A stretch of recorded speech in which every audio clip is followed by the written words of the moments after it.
Hi, so I wanted to enter this Be Bold competition because I feel that often the term bold, people automatically think it can mean, you've got to be strong, daring, taking risks.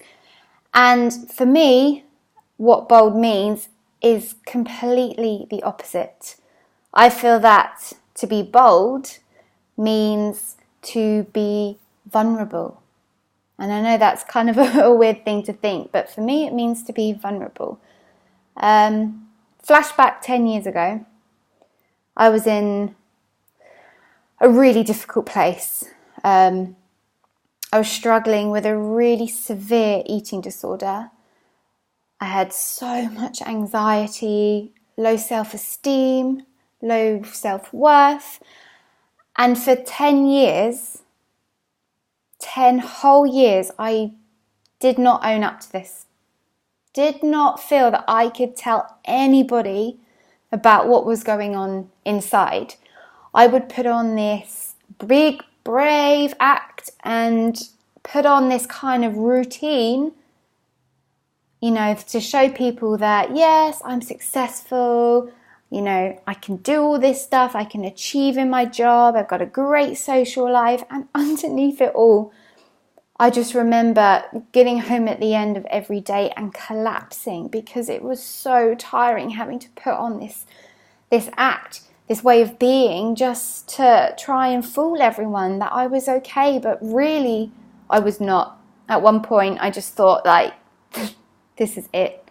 I'm never going to see a way out, and this eating disorder, it's going to kill me.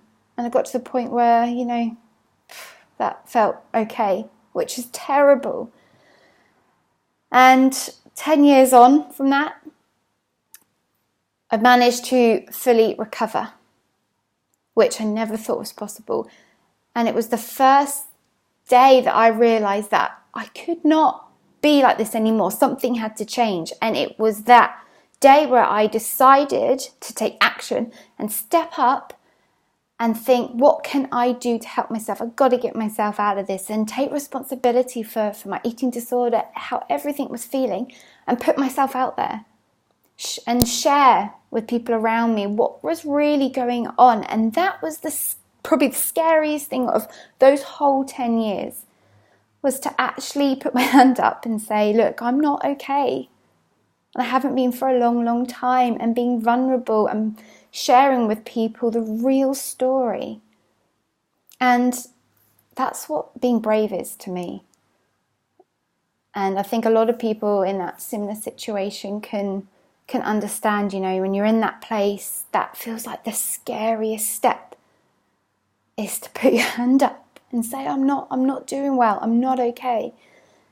And since then, I've made this my absolute mission in life. Oh my God, this is what I was meant to do. For all that hardship of those 10 years of my life, what was all of it for if I can't help people? Help other people struggling with eating disorders and not knowing what to do, who to turn to, and actually where to go to even say, look, I'm not doing okay, and not to have that fear of being judged and the shame and everything that goes with an eating disorder and other mental health illnesses. And that's why now I'm going to use those 10 years, instead of thinking, why did that happen to me? Why me? Having that kind of victim mentality and thinking, this was so unfair. I'm trying to reframe it in a new positive light. Why did that happen for me? How can I use those really painful 10 years of my life and put it into something good?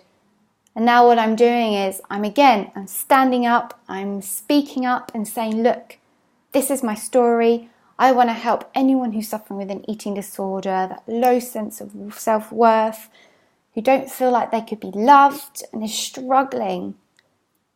And I'm being bold again, saying, look, I'm here to help. And that is my absolute mission in life, to use those 10 years in my life and channel them into helping other people, give them the courage to also stand up, be bold, and accept that they're not okay. And that is actually okay. So my name's Hannah, and I hope you enjoyed listening just to a little short aspect of my story, and I hopefully will see you soon.